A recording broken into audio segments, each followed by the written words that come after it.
2024 সালে সৌদি আরবের বাইরে থেকে আসা বিশ্বের বিভিন্ন দেশের 1,85,00,000-এরও বেশি মুসলিম পবিত্র হজ ও উমরাহ পালন করেছেন। সৌদি আরবের হজ ও উমরাহ মন্ত্রী ডক্টর তৌফিক আল রাবিয়াহ এই তথ্য জানিয়েছেন। মঙ্গলবার সংযুক্ত আরব আমিরাতের ইংরেজি দৈনিক গালফ নিউজের এক প্রতিবেদনে এই তথ্যই জানানো হয়েছে। সৌদি আরবের বন্দর নগরী জেদ্দায় চতুর্থ হজ ও উমরাহ সম্মেলন এবং প্রদর্শনীতে বক্তৃতা দিতে গিয়ে আল রাবিয়াহ বলেছেন, পবিত্র হজ ও উমরাহ পালনে আসা অতিথিদের অভিজ্ঞতা সম্প্রসারণের জন্য এই ব্যবস্থায় উল্লেখযোগ্য অগ্রগতি আনা হয়েছে।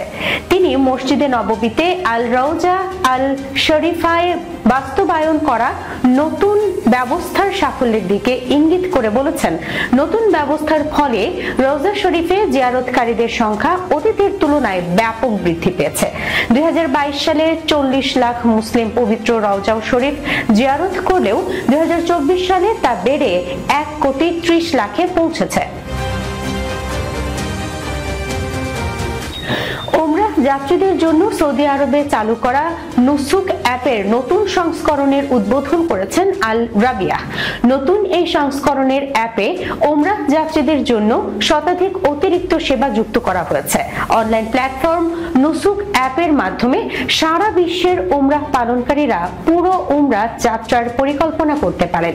এটি ভ্রমণকারীদের উমরাহ যাত্রার জন্য প্রয়োজনীয় ভিসা এবং পারমিট পেতে সহায়তা করে।